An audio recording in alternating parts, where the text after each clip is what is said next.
You all, welcome back. നമ്മൾ next നോക്കാൻ പോകുന്നതാണ് ഗ്രാമർ. ഓക്കെ, കഴിഞ്ഞ മുമ്പത്തെ വീഡിയോയിൽ നമ്മൾ പറഞ്ഞിരുന്നു നമ്മൾ സിൻടാക്സ് അനാലിസിസ് എന്ന് പറഞ്ഞ ഒരു ഫേസിനെയാണ് പരിചയപ്പെട്ടത് അല്ലേ. സിൻടാക്സ് അനാലിസിസ് ഫേസ് എന്താ ചെയ്യുന്നുള്ള പറഞ്ഞത്. സിൻടാക്സ് അനാലിസിസ് ഫേസിന് കിട്ടുന്ന സ്ട്രിങ്ങുകൾ നമ്മുടെ സോഴ്സ് ലാംഗ്വേജിന്റെ ഗ്രാമർ വെച്ചിട്ട് ജനറേറ്റ് ചെയ്യാൻ പറ്റുന്നതാണോ അല്ലയോ എന്നുള്ളത് നമ്മളവിടെ ചെക്ക് ചെയ്ത് നോക്കുന്നു അല്ലെ. സിൻടാക്സ് അനാലിസിസ് അതാണ് ചെയ്യുന്നത്. അതായത് ഗ്രാമർ വെച്ചിട്ടാണ് അവിടെ എല്ലാ പരിപാടിയും ചെയ്യുന്നത്. നമ്മളിപ്പോൾ സോഴ്സ് ലാംഗ്വേജ് നമ്മുടെ സി ലാംഗ്വേജ് ആണെന്ന് വിചാരിക്കുക. സി ലാംഗ്വേജിലാണ് നമ്മൾ പ്രോഗ്രാം എഴുതുന്നതെന്ന് വിചാരിക്കുക. ഈ പ്രോഗ്രാമിൽ നിന്ന് എന്ത് ചെയ്യും, നമ്മുടെ ലെക്സിക്കൽ അനാലിസിസ് ഫേസ് ടോക്കണുകളെ ജനറേറ്റ് ചെയ്തിട്ട് ഈ ടോക്കണുകളെ നേരെ അങ്ങോട്ട് സിൻടാക്സ് അനാലിസിസ് ഫേസിലേക്ക് കൊടുക്കുന്നു. സിൻടാക്സ് അനാലിസിസ് ഫേസ് എന്താ ചെയ്യുന്നത് പറഞ്ഞു കഴിഞ്ഞാൽ, നമ്മുടെ സി ആണല്ലോ ലാംഗ്വേജ്, ആ ലാംഗ്വേജിന് ഒരു ഗ്രാമർ കാണുമല്ലോ. അപ്പൊ സി ലാംഗ്വേജിന്റെ ഗ്രാമർ യൂസ് ചെയ്തിട്ട് ഇങ്ങനത്തെ ടോക്കൺ സ്ട്രീമുകളെ ജനറേറ്റ് ചെയ്യാൻ പറ്റുമോ ഇല്ലയോ എന്നുള്ളതാണ് നമ്മുടെ സിൻടാക്സ് അനാലിസിസ് ഫേസ് നോക്കുന്നത്. അതാണ് അതിന്റെ മെയിൻ പരിപാടി എന്ന് പറയുന്നത്. സിൻടാക്സ് ചെക്ക് ചെയ്യുക, അതായത് വാലിഡ് ആയിട്ടുള്ള സ്റ്റേറ്റ്മെന്റ് ആണോ ഇത് ജനറേറ്റ് ചെയ്തേക്കുന്നത് എന്നുള്ളതാണ് നമ്മുടെ സിൻടാക്സ് അനാലിസിസ് ഫേസ് ചെക്ക് ചെയ്യുന്നത്. ഇനി അപ്പൊ നമ്മൾ ഇവിടെ ഒരു വലിയൊരു ഇമ്പോർട്ടൻ്റ് ആയിട്ടുള്ള കാര്യം വന്നു, ഗ്രാമർ അല്ലെ. എല്ലാ ലാംഗ്വേജിനും ഗ്രാമർ ഉണ്ട് ഇല്ലേ. ഇപ്പൊ മലയാളം, ഇംഗ്ലീഷ്, ഹിന്ദി, ഏത് ലാംഗ്വേജ് എടുത്ത് നോക്കിയോ എല്ലാ ലാംഗ്വേജിനും എന്താ ഒരു ഗ്രാമർ കാണും. ഈ ഗ്രാമറിന്റെ ഉപയോഗം എന്താ, ഗ്രാമർ വെച്ചിട്ടാണ് ആ ലാംഗ്വേജിലെ ഒരു സെന്റൻസ് കറക്റ്റ് ആയിട്ടുള്ള സെന്റൻസ് ആണോ ഇല്ലയോ എന്നുള്ളത് നമുക്ക് പറയാൻ പറ്റുന്നത്. ഇപ്പം ഇംഗ്ലീഷിൽ ഒരു സെന്റൻസ് എഴുതിയാൽ ആ സെന്റൻസ് ഒരു വാലിഡ് സെന്റൻസ് ആണോ എന്ന് അറിയണമെങ്കിൽ എന്താ, ഇംഗ്ലീഷിലെ ഗ്രാമറും കൂടെ അറിഞ്ഞിരിക്കണം അല്ലെ. ഗ്രാമർ വെച്ചിട്ടല്ലേ നമ്മൾ ചെക്ക് ചെയ്ത് നോക്കുന്നത്. അപ്പോൾ ഗ്രാമർ വളരെ ഇമ്പോർട്ടന്റ് ആണ്. അപ്പോ നമുക്ക് ഇവിടെ പറയാം ഗ്രാമർ എന്താന്നുള്ളത്. എന്താ ഗ്രാമർ? ഗ്രാമറിനെ സിമ്പിൾ ആയിട്ട് പറയാൻ പറ്റും. ഗ്രാമർ എന്ന് പറയുന്നത് എന്താ, ഒരു ലാംഗ്വേജ് ജനറേറ്റർ ആണ്. ലാംഗ്വേജിനെ ജനറേറ്റ് ചെയ്യുന്ന ആരാണ്? ഗ്രാമർ ആണ് അല്ലെ. ഗ്രാമർ വെച്ചിട്ട് നമുക്ക് വാലിഡ് ആയിട്ടുള്ള ഒരു ലാംഗ്വേജിനെ ജനറേറ്റ് ചെയ്തെടുക്കാൻ പറ്റുള്ളൂ. അപ്പോൾ ഗ്രാമർ എന്ന് പറയുന്നത് ഒരു ലാംഗ്വേജ് ജനറേറ്റർ ആണ്.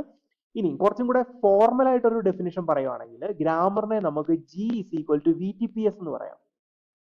Okay, grammar G = VTPS. ഇനി എന്താണ് V എന്ന് പറയുന്നത് നോൺ ടെർമിനൽ സിമ്പിൾസ് ആണ്. അതിനെ അല്ലെങ്കിൽ വേരിയബിൾസ് എന്നും പറയാം. ഇത് ഫൈനൈറ്റ് ആണ്, നോൺ എംപ്റ്റി ആണ്. ഇനി T എന്ന് പറയുന്നതിനെ ടെർമിനൽ സിമ്പിൾസ് എന്ന് പറയും. ഇതും ഫൈനൈറ്റ് സെറ്റ് ആണ്. ഇനി P എന്ന് പറയുന്നതിനെ നമ്മൾ പ്രൊഡക്ഷൻ റൂൾസ് എന്നാണ് പറയുന്നത്. ഇത് ഫൈനൈറ്റ് ആണ്, നോൺ എംപ്റ്റി ആണ്. ഇനി S എന്ന് പറഞ്ഞു കഴിഞ്ഞാൽ സ്റ്റാർട്ട് സിമ്പിൾ എന്ന് പറയും. അപ്പൊ ഇതാണ് VTPS, ഗ്രാമർ G = VTPS.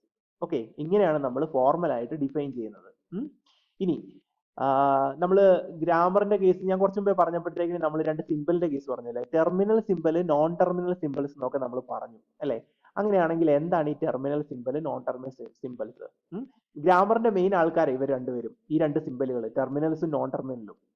ഇനി ടെർമിനൽ സിമ്പിൾ എന്ന് പറഞ്ഞാൽ നമ്മൾ അതിനെ റെപ്രസെന്റ് ചെയ്യുന്നത് സ്മോൾ ലെറ്റർ ഉപയോഗിച്ചാണ്. സ്മോൾ ലെറ്റർ ABC ഉണ്ടല്ലോ, അത് സ്മോൾ കേസ് ലെറ്റേഴ്സ് യൂസ് ചെയ്തിട്ടാണ് നമ്മൾ ടെർമിനൽ സിമ്പിളിനെ റെപ്രസെന്റ് ചെയ്യുന്നത്. നോൺ ടെർമിനൽ സിമ്പിളിനെ നമ്മൾ റെപ്രസെന്റ് ചെയ്യുന്നത് ക്യാപിറ്റൽ ലെറ്റർ വെച്ചിട്ടാണ്. എവിടെ ക്യാപിറ്റൽ ലെറ്റർ കണ്ടാലും അതെല്ലാം എന്താണ്, നോൺ ടെർമിനൽ സിമ്പിൾസ് ആണ്. ഓക്കെ, ഇനി ഈ നോൺ ടെർമിനൽ സിമ്പിൾസിനെ തന്നെയാണ് നമ്മൾ വേരിയബിൾ എന്ന് വിളിക്കുന്നത്. ഓക്കെ, ഇപ്പൊ ഒരു എക്സാമ്പിൾ നോക്കിയാൽ ഇത് ഗ്രാമർ VTPS ആണെന്ന് നമുക്കറിയാം. ഓക്കെ, ഇവിടെ V എന്ന് ഞാൻ കൊടുത്തേക്കുന്ന S ആണ്. ഓക്കെ, അതായത് non terminal simple capital letter S ആണ്. T എന്ന് പറയുന്നത് Aയും Bയും. കണ്ടോ, ടെർമിനൽ സിമ്പിൾ എന്ന് എപ്പോഴും നമ്മൾ സ്മോൾ ലെറ്റർ ആണ് യൂസ് ചെയ്യുന്നത്. ഇതാണ് എന്റെ production rules. Okay, set of production rules എന്നാണ് നമ്മൾ ഇതിനെ പറയുന്നത്. S tends to AS BS, S tends to BS AS, S tends to epsilon. ഇനി ഇതെന്റെ സ്റ്റാർട്ട് സിമ്പിൾ, S ആണ് എന്റെ start simple, capital letter S ആണ് എന്റെ സ്റ്റാർട്ട് സിമ്പിൾ. ഓക്കെ, അപ്പൊ ഇതെന്ന് പറയുന്നത് എന്താ, ഇതൊരു എക്സാമ്പിൾ ആണ്. കണ്ടോ, ഇതൊരു ഗ്രാമറിന്റെ ഇത് ഏതോ ഒരു ഗ്രാമറാ, ഏതോ ഒരു ലാംഗ്വേജിന്റെ എന്തോ ഒരു ഗ്രാമറാണ്. ഇതൊരു ഗ്രാമറാണ്, ആ ഗ്രാമറിന്റെ എക്സാമ്പിൾ ആണ് ഞാൻ കാണിച്ചിരിക്കുന്നത്. ഓക്കെ, ഇനി നമ്മൾ ഗ്രാമറിനെ കുറിച്ച് പറയുമ്പോഴത്തേക്കും നമ്മൾ ഈ ചോംസ്കി എന്ന് പറഞ്ഞൊരു പുള്ളിക്കാരനുണ്ട്, നോം ചോംസ്കി എന്നാണ്. അപ്പൊ അയാൾ എന്താ ചെയ്യുന്നു പറഞ്ഞു കഴിഞ്ഞാൽ, അയാൾ 1956 ഇങ്ങനെ ഗ്രാമറിനെ ഒരു ഒരു സ്റ്റൈലിൽ ഒരു മോഡൽ കൊടുത്തു. ഒരു മാത്തമാറ്റിക്കൽ മോഡൽ അങ്ങനെ ഡിഫൈൻ ചെയ്തു നോം ചോംസ്കി. അപ്പം നോം ചോംസ്കിയുടെ ഒരു ഇത് വെച്ചിട്ടാണെങ്കിൽ പുള്ളിക്കാരൻ ഗ്രാമറിനെ 4ആയിട്ട് ഡിവൈഡ് ചെയ്തിട്ടുണ്ട്. നോം ചോംസ്കി ഗ്രാമറിനെ 4ആയിട്ട് ഡിവൈഡ് ചെയ്തിട്ടുണ്ട്. അതിൽ ഓരോ ഡിവിഷനാണ് ഞാൻ ഈ പറഞ്ഞേക്കുന്നത്. Type 0 grammar, type 1 grammar, type 2 grammar, type 3 grammar. Type 0 നമ്മൾ വിളിക്കുന്ന പേരാണ് അൺറെസ്ട്രിക്റ്റഡ് ഗ്രാമർ എന്ന് പറയും. ടൈപ്പ് 1 ആണെങ്കിൽ കോണ്ടെക്സ്റ്റ് സെൻസിറ്റീവ് ഗ്രാമർ ആണ്. ടൈപ്പ് 2 ആണെങ്കിൽ കോണ്ടെക്സ്റ്റ് ഫ്രീ ഗ്രാമർ ആണ്. ടൈപ്പ് 3 ആണെങ്കിൽ റെഗുലർ ഗ്രാമർ ആണ്. ഓക്കെ, അപ്പൊ ഇങ്ങനെ 4ആയിട്ടാണ് ഈ ചോംസ്കി എന്ത് ചെയ്യുക, ഈ ഗ്രാമറിനെ ഡിവൈഡ് ചെയ്തിരിക്കുന്നത്. ഓക്കെ, ഇനി ഇതിനെ പറയുന്ന പേരാണ് ചോംസ്കി ഹൈറാർക്കി എന്ന് പറയുന്നത്. ഓക്കെ, ഈ ഡിവിഷനെ വിളിക്കുന്ന പേരാണ് ചോംസ്കി ഹൈറാർക്കി. ഇനി ഇവിടെ ഞാൻ ഈ ഗ്രീൻ കളർ കൊടുത്തേക്കുന്നുണ്ടോ, ഇതാണ് നമുക്ക് വേണ്ടത്. കാരണം നമ്മൾ പഠിക്കുന്ന എന്താ, നമ്മൾ പഠിക്കുന്ന സിന്റാക്സ് അനാലിസിസ് ഫേസ് ആണ് അല്ലെ. ആ ഫേസിൽ നമ്മൾ യൂസ് ചെയ്യുന്ന ഗ്രാമർ എന്ന് പറയുന്നത് കോണ്ടെക്സ്റ്റ് ഫ്രീ ഗ്രാമർ ആണ്. ഈ ഗ്രാമർ ആണ് നമ്മൾ ഇവിടെ ഉപയോഗിക്കാൻ പോകുന്നത്. ഓക്കെ, ഇനി ഈ ചോംസ്കി ഹൈറാർക്കി നോക്കിയാൽ നിങ്ങൾക്ക് അറിയാം, ടൈപ്പ് 0, ടൈപ്പ് 1, ടൈപ്പ് 2, ടൈപ്പ് 3. ഈ ടൈപ്പ് 2 എന്ന് പറയുന്നതാണ് കോണ്ടെക്സ്റ്റ് ഫ്രീ ഗ്രാമർ ഞാൻ പറഞ്ഞു അല്ലെ. ഇവിടെ ഇതാണ് നമ്മൾ ഉപയോഗിക്കുന്നത് പറഞ്ഞു. അപ്പം കോണ്ടെക്സ്റ്റ് ഫ്രീ ഗ്രാമറിനെ റെക്കഗ്നൈസ് ചെയ്യുന്ന അല്ലെ അക്സെപ്റ്റ് ചെയ്യുന്ന ഓട്ടോമേറ്റയുടെ വിളിക്കുന്ന പേരാണ് push down automata. Push down ഓട്ടോമേറ്റയാണ് കോണ്ടെക്സ്റ്റ് ഫ്രീ ഗ്രാമറിനെ അക്സെപ്റ്റ് ചെയ്യുന്നത്. ഓക്കെ, മോഡൽ ചെയ്തെടുക്കണമല്ലോ നമ്മൾ, സിന്റാക്സ് അനാലിസിസ് ഫേസിനെ നമ്മൾ മോഡൽ ചെയ്യണ്ടേ. അന്നപ്പം അങ്ങനെ മോഡൽ ചെയ്തെടുക്കണമെങ്കിൽ നമുക്ക് പുഷ് ഡൗൺ ഓട്ടോമേറ്റ യൂസ് ചെയ്യാം. ഓക്കെ, അല്ലെങ്കിൽ ടേബിൾ ഡ്രിവൺ പാസർ എന്ന് പറയും, ടേബിൾ യൂസ് ചെയ്തിട്ടുള്ള പാസർ. അങ്ങനെ വേണമെങ്കിൽ നമുക്ക് ക്രിയേറ്റ് ചെയ്യാം. ഞാൻ കഴിഞ്ഞ വീഡിയോയിൽ ഞാൻ പറഞ്ഞിരുന്നു ഇതിനെക്കുറിച്ച് അല്ലെ. ടേബിൾ ഡ്രിവൺ പാസർ യൂസ് ചെയ്യാം, അല്ലെങ്കിൽ പുഷ് ഡൗൺ ഓട്ടോമേറ്റ യൂസ് ചെയ്തിട്ട് നമുക്ക് നമ്മുടെ സിന്റാക്സ് അനാലിസിസ് സ്പേസിനെ മോഡൽ ചെയ്തെടുക്കാൻ പറ്റും. ഓക്കെ, അപ്പൊ ഇവിടാണ് നമ്മുടെ പുഷ് ഡൗൺ ഓട്ടോമേറ്റയുടെ ഒരു ഗുണം, അല്ലെങ്കിൽ നമ്മൾ കോണ്ടെക്സ്റ്റ് ഫ്രീ ഗ്രാമർ ഒക്കെ നമ്മൾ ഇവിടെ ഈ സ്ഥലത്താണ് നമ്മൾ ഉപയോഗിക്കുന്നത്. കമ്പൈലറിനകത്ത് നമ്മൾ ഇവിടെയാണ് നമ്മൾ യൂസ് ചെയ്യുന്നത്. ഓക്കെ, ഇനി നമ്മൾ കുറച്ചും കൂടെ ഡീറ്റെയിൽ ആയിട്ട് നമ്മൾ കുറച്ച് നോക്കാം നമ്മുടെ കോണ്ടെക്സ്റ്റ് ഫ്രീ ഗ്രാമർ. അപ്പൊ നമ്മൾ ഈ കോണ്ടെക്സ്റ്റ് ഫ്രീ ഗ്രാമറിലേക്ക് വന്നു, CFG. ഇനി കോണ്ടെക്സ്റ്റ് ഫ്രീ ഗ്രാമർ എന്ന് പറഞ്ഞാൽ എന്താന്നുള്ളതാണ്, ഗ്രാമർ G=VTPS ആണെന്ന് നമുക്കറിയാം അല്ലെ. ഇനി ഈ ഗ്രാമർ കോണ്ടെക്സ്റ്റ് ഫ്രീ ഗ്രാമർ ആണെന്ന് പറയണമെങ്കിൽ അതിന്റെ പ്രൊഡക്ഷൻ റൂളുകൾ, എല്ലാ പ്രൊഡക്ഷൻ റൂളുകളും ആൽഫ ടെൻസ് ടു ബീറ്റ എന്ന ഫോർമാറ്റിലായിരിക്കും. ആൽഫ ടെൻസ് ടു ബീറ്റ, അവിടെ എന്താ പ്രത്യേകത, length of alpha less than or equal to length of beta ആയിരിക്കും. അതായത് ആൽഫയുടെ ലെങ്ത് ബീറ്റയുടെ ലെങ്തിനെക്കാട്ടിലും കുറവായിരിക്കും. ഇനി ആൽഫ എന്ന് പറയുന്നത് എന്തായിരിക്കും, എപ്പോഴും ഒരു നോൺ ടെർമിനൽ ആയിരിക്കും.